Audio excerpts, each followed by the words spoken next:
মানুষ জন্ম থেকেই পাপী। এই জন্য গীতসংহিতা ৫১ অধ্যায় ৫ পদে সাধু দাউদ বলেছেন, অপরাধে আমার জন্ম হইয়াছে, পাপে আমার মাতা আমাকে গর্ভে ধারণ করিয়াছিলেন।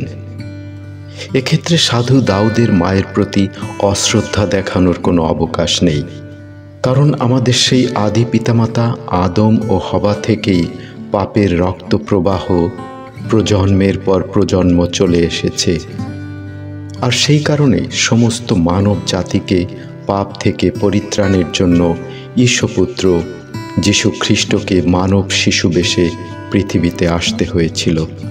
আর তাই যিশায় ৭ অধ্যায় ১৪ পদে পবিত্র আত্মার মাধ্যমে ভাববাদী যিশায়র কাছে এই বার্তা দেওয়া হয়েছিল যে, অতএব প্রভু আপনি তোমাদিগকে এক চিহ্ন দিবেন, দেখো এক কন্যা গর্ভবতী হইয়া পুত্র প্রসব করিবে ও তাহার নাম ইম্মানুয়েল, অর্থাৎ আমাদের সহিত ঈশ্বর রাখা যাইবে।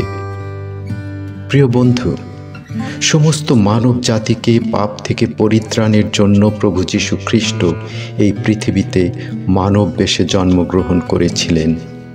আর যোহন ৩ অধ্যায় ১৬ পদে বাইবেল বলে, কারণ ঈশ্বর জগৎকে এমন প্রেম করিলেন যে আপনার একজাত পুত্রকে দান করিলেন, যেন যে কেহ তাহাতে বিশ্বাস করে সে বিনষ্ট না হয়, কিন্তু অনন্ত জীবন পায়। প্রিয় বন্ধু, আপনার জন্য সুযোগের দ্বার খোলা। যীশু খ্রিস্টকে গ্রহণ করে আপনিও পরিত্রাণ পেতে পারেন, আপনিও পাপের ক্ষমা পেতে পারেন, কারণ মানুষ কখনো নিজের চেষ্টায় পাপ থেকে উদ্ধার পেতে পারে না, তা সে যত সৎ কাজ করুক না কেন।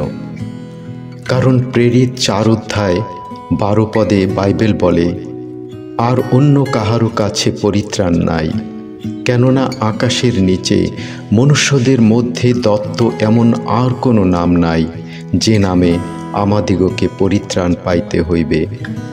আমেন।